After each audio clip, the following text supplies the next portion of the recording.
Our hearts beat to the city streets. We began to feel the fire. We rise like tall buildings as the chemicals, they take us higher.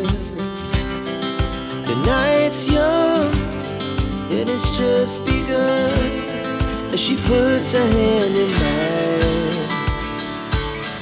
We wanna chase the night, wanna dance to the light, pull the stars from the sky, just two hearts running wild. Never sleep, never stop, as we shout from the top. We're gonna be two hearts running wild.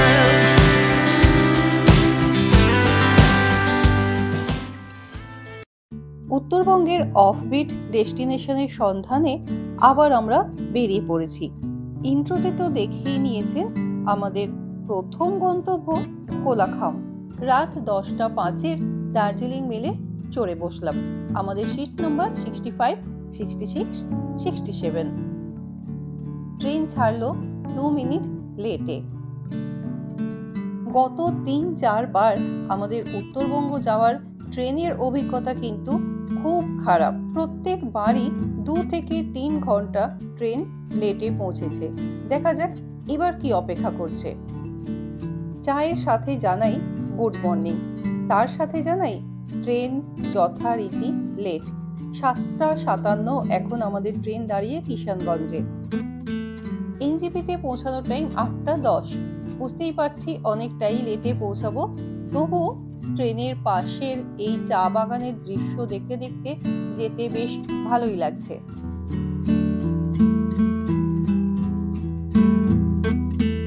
10:02 train আমাদের নামালো এনজেপিতে। আমরা সচরাচর এনজেপিতে যে দিকটা দিয়ে বেরোই, মানে যে দিকটা ওই বড় টয় ট্রেনটা রাখা আছে, এবারে কিন্তু আমরা সেই দিকটা দিয়ে বেরোইনি। আমরা পেছন দিকের ব্রিজটা দিয়ে বেরিয়েছি, যেটা আমাদের একদম পেছন দিকের যে কার পার্কিং রয়েছে সেই দিকে বার করেছে। 8:05 নামানোর কথা দার্জিলিং মেল, সেটা আমাদের নামালো 10টার সময়। অলরেডি 2 ঘন্টা লেটে আমরা নেমেছি। আমরা যাবো এখান থেকে কোলাখাম। কোলাখাম যেতে কিন্তু প্রায় অনেকটা সময় লাগে। আমি যেটুকু জানতে পারলাম যে প্রায় 4.5 ঘন্টা মতো লাগে। তো দেখা যাক কতক্ষণে আমরা পৌঁছাই কোলাখাম। এই ব্রিজটা দিয়ে নামলে আপনারা পেছন দিকে বেরোবেন। এদিকে কিন্তু তুলনামূলক ভিড়টা একটু কম। আগে থেকে যদি গাড়ি বুক করে রাখা থাকে তাহলে ড্রাইভারকে বলবেন এই দিকে চলে আসতে। লাগেজপত্র সব সেট করে এনজেপি থেকে রওনা দিতে আমাদের প্রায় 11টা বেজে গেল।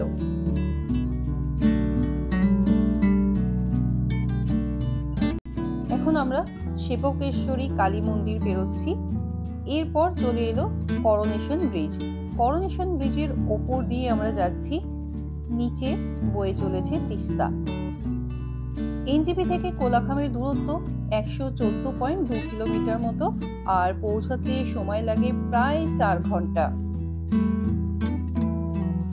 কোলাখাম কালিম্পং ডিস্ট্রিক্টের অন্তর্গত হলেও এর রাস্তাটা কিন্তু একটু আলাদা।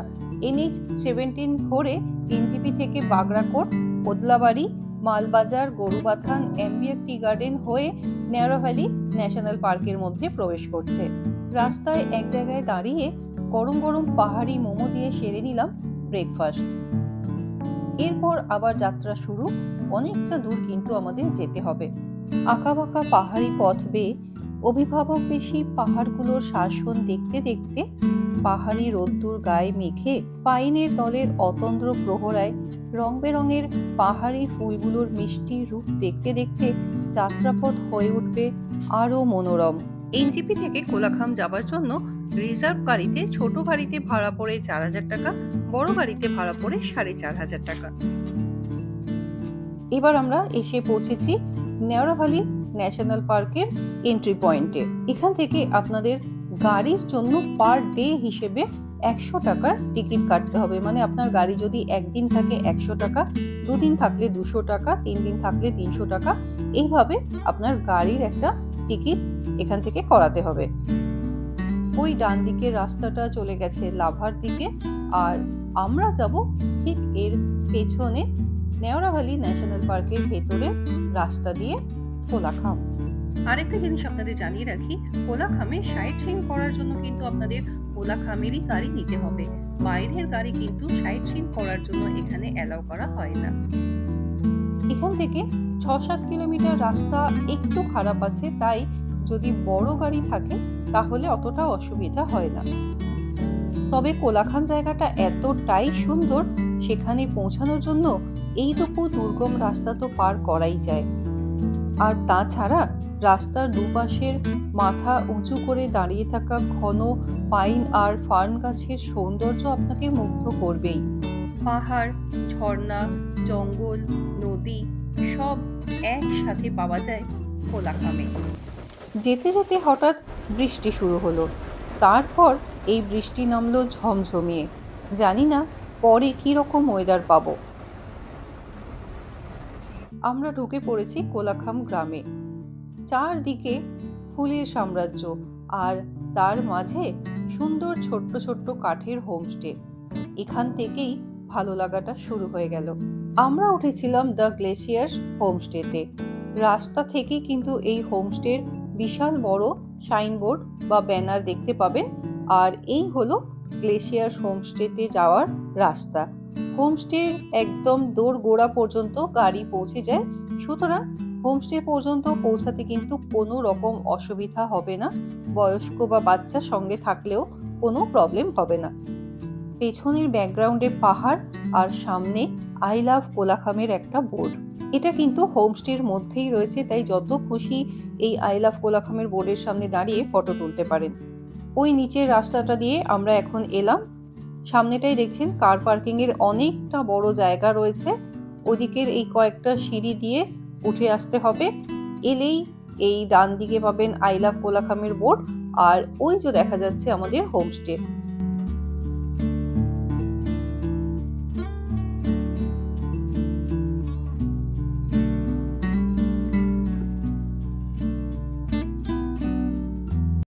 এই বাঁ দিকটা যেটা দেখতে পাচ্ছেন সেটা হলো লাভা, আর ঠিক উল্টো দিকের পাহাড়টা হলো ঋষভ। আরো আপনাদের ঘুরে ঘুরে দেখাবো। তার আগে চলুন আমরা যে রুমটায় রয়েছি সেই রুমটা আপনাদের একটু দেখিয়ে দিই। এই রুমটার নাম রিমো। এই হলো রুম। এটা গ্রাউন্ড ফ্লোরের রুম, ডাবল বেডেড রুম। খুব সুন্দর করে রুমটা সাজানো। এদিকে বেড রয়েছে, পাশে একটা বড় ওয়ার্ড্রব রয়েছে। ওয়ার্ড্রবের মধ্যে আবার আয়নাও দেওয়া রয়েছে, ড্রেস আপ করতে পারেন ওখানে। এখানে লাগেজ রাখতে পারেন। বেশ বড় স্পেশিয়াস রুম। এই রুমের বেস্ট পার্ট হলো এই যে বড় কাঁচের জানালা। এখান থেকে বাইরের দারুণ একটা ভিউ পাওয়া যায়। ওয়েদার ক্লিয়ার থাকলে বেডে বসে কিন্তু এখান থেকে পুরো কাঞ্চনজঙ্ঘার রেঞ্জ আপনি দেখতে পাবেন। আছে ওয়াশরুম, ওয়াশরুমটা এদিকে।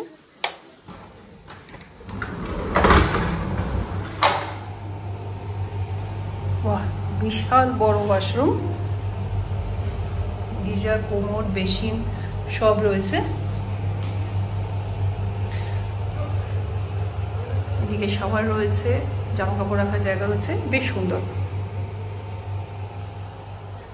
আর ফ্যানও রয়েছে দেখলাম রুমের মধ্যে, হয়তো একটু গরম লাগতে পারে সেজন্য ফ্যান রয়েছে। রুম থেকে বেরোলেই সামনেই রয়েছে সুন্দর ছোট্ট একটা ব্যালকনি। এখানে সন্ধেবেলা চেয়ার নিয়ে বসতে পারেন। সামনেও চেয়ার টেবিল দিয়ে বসার খুব সুন্দর ব্যবস্থা করা রয়েছে। এই হোমস্টেতে থাকলে আপনাকে আলাদা করে ভিউ পয়েন্টে আর যেতে হবে না। এদিক দিয়ে সিঁড়ি রয়েছে উপরে যাওয়ার জন্য।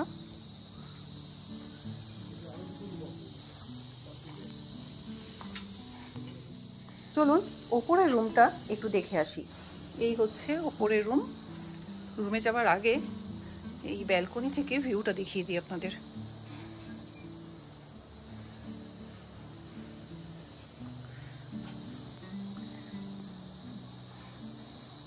বৃষ্টিটা এখন থেমেছে, ওয়েদারটা খুব সুন্দর লাগছে। এখান থেকে আই লাভ কোলাখামের বোর্ডটা দেখা যাচ্ছে। ওই দূরে পাহাড় দেখা যাচ্ছে। ওয়েদার ক্লিয়ার থাকলে ওই দিকটা দিয়ে কাঞ্চনজঙ্ঘা দেখতে পাওয়া যায়। চলুন এবার ওপরের রুমটা একটু দেখিয়ে দিই। সেম নিচের মতোই রুম, ডাবল বেডেড রুম। বেডে টাওয়াল আর সোপ দেওয়া রয়েছে, ব্ল্যাঙ্কেট রয়েছে, বেডটাও ভীষণ সুন্দর। এই পাশে রয়েছে একটা বড় ওয়ার্ড্রপ, এইদিকে বড় জানালা, এদিকে টিভির ক্যাবিনেট করা রয়েছে কিন্তু টিভি নেই। পাশে একটা সাইড টেবিল রয়েছে, জগ রয়েছে। আর এই হলো সেই বড় জানালা, এখান দিয়ে এই বাইরের ভিউ। এই হলো ওয়াশরুম। ওয়াশরুম কিন্তু এটাও বিশাল বড়, ভীষণ পরিষ্কার পরিচ্ছন্ন। ওদিকে গিজার রয়েছে,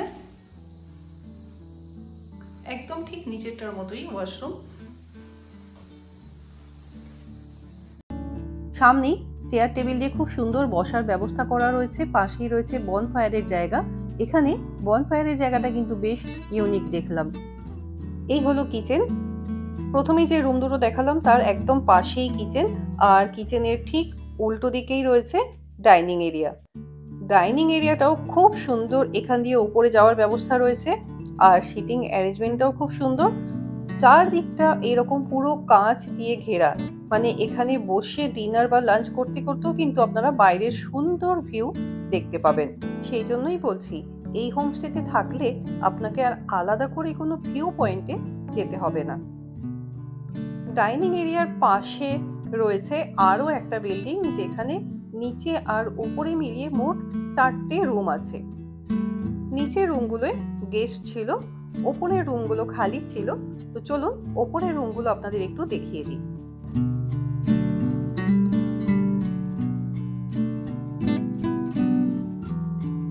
ওপরে দুটো রুম রয়েছে, এই হলো একটা রুম।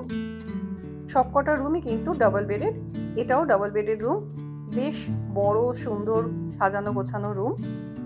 বেডের দুদিকে দুটো সাইড টেবিল রয়েছে, ওদিকে জানালা রয়েছে একটা, এদিকে রয়েছে বড় একটা ওয়ার্ড্রপ, আর এই পাশে রয়েছে ওয়াশরুম। ওয়াশরুমটা চলুন একটু দেখিয়ে দিই। এই হলো ওয়াশরুম, বেশ পরিষ্কার পরিচ্ছন্ন। কোমোড, গিজার, বেসিন সবই রয়েছে যেগুলো দরকার। বাইরে দিয়ে বেরোলে ব্যালকনি থেকে ভিউ।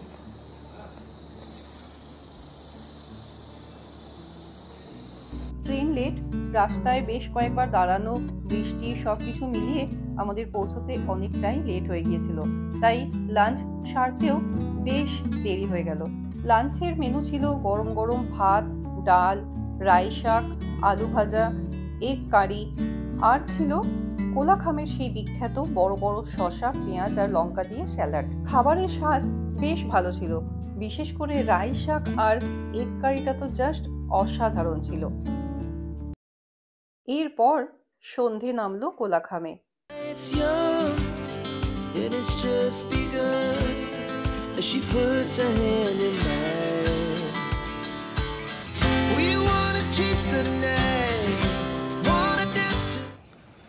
হোমস্টের উল্টো দিকে যে পাহাড়টা দেখা যাচ্ছে ওটা হচ্ছে ঋষভ, যেখানে আলোগুলো জ্বলে রয়েছে। ওই ডান দিকে দূরের দিকে যে ছোট ছোট আলোগুলো দেখা যাচ্ছে ওটা হচ্ছে সিকিম, আর এই দিকে একদম উপর দিকে যেগুলো দেখা যাচ্ছে ওটা হচ্ছে লাভা। সন্ধ্যের পরিবেশটা অসাধারণ, কখনো হালকা কুয়াশায় ঢেকে যাচ্ছে দূরের পাহাড়ের আলোগুলো, আবার কখনো আরো বেশি উজ্জ্বল হয়ে উঠছে। ये भी तो बहुत जगह होम स्टे भी ऐसा रूम का होता है, बहुत जगह देखे हैं। आपका क्या नाम है दीदी? मेरा सुमित्रा। अच्छा अच्छा नाम है। तुम्हारा? मेरा नाम है तनुश्री। में क्या बनाते हैं आप लोग खाना? खाना बनाते। ओ अच्छा, अभी क्या रोटी ना अभी जल रहा है? अच्छा, बहुत अच्छा है। ये किचन है ना, और आप लोग रहते हैं बगल वाला में। ये बैल्कनी है क्या? अच्छा है, तो खाना बनाते बनाते बाहर का नजारा देख। সন্ধেবেলাটা কিছুক্ষণ হোমস্টের দিদির সাথে গিয়ে ওনার রুমে বসে গল্প করলাম। তারপর চলে এলো কফি, হাতে গরম কফির কাপ, আর এইদিকের এই অসাধারণ পাহাড়ের দৃশ্য। কফির সাথে ছিল ভেজ পকোড়া। সন্ধেটা জাস্ট জমে গেল।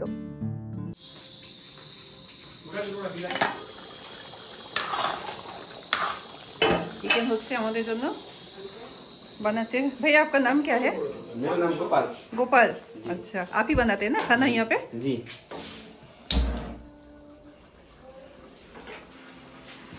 गोपाल भैया हमारे रात्रि डिनर चिकेन बनाते এখন। कैसे बनाए लग रहा है? जी। हाँ हम लोग खाते तो छोटा छोटा करके बनाते हैं, भाजी टाइप भाजी ये टाइप बना ना, हुआ है। फ्राई करके बनाए। फ्राई करके। हाँ फ्राई देख के करके। अच्छा लग रहा है। সন্ধেবেলাটা বেশ কিছুক্ষণ নিচে দিদির সাথে ওনার রুমে আড্ডা দিয়ে কাটলো। তারপর কাটলো বাইরের সুন্দর ভিউ দেখে। তারপর চলে এলাম কিচেনে। তখন কিচেনে আমাদের ডিনার রেডি হচ্ছিল। ডিনারের মেনু ছিল স্কোয়াশের ভাজি, চিকেন আর গরম গরম রুটি। স্কোয়াশের স্বাদটা কিন্তু একদমই আলাদা ছিল, তরকারি ঠিক নয়, ভাজা টাইপের, আর চিকেনটাও ছিল জাস্ট অসাধারণ।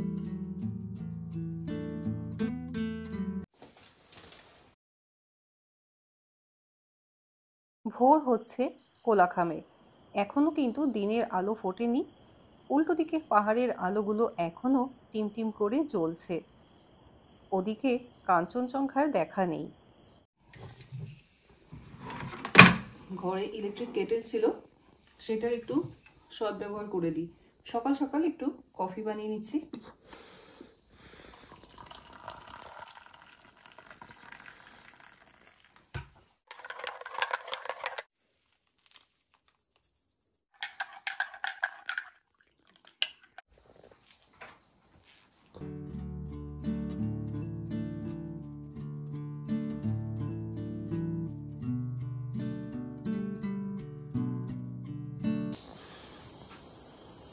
ওদিকে সব আলোগুলো নিভে গেছে, ঋষভের গ্রামটা পুরো দেখা যাচ্ছে। আর এদিকে আমরা অপেক্ষা করে আছি কাঞ্চনজঙ্ঘা কখন উঠি দেবে। এখনো কিন্তু দেখা যাচ্ছে না, পুরোটাই কিন্তু মেঘে ঢেকে রয়েছে। ততক্ষণ গরম গরম কফির মজা নিই।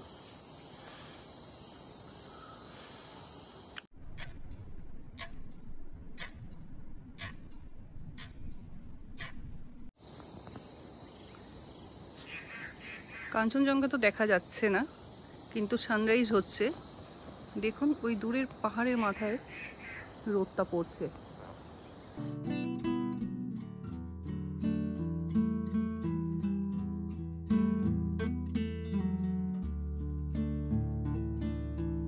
আকাশ পরিষ্কার থাকলে ঠিক এই রকম কাঞ্চনজঙ্ঘার রূপ দেখা যায় কোলাখামের এই হোমস্টে থেকে।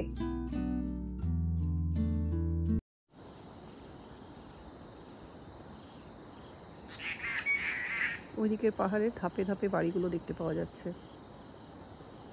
আপনাদের জানিয়ে রাখি, আমাদের এর পরের গন্তব্য হলো ওই উল্টো দিকের পাহাড়ের ওপরের দিকের একটা ছোট্ট গ্রাম, যার নাম মারিয়া বস্তি।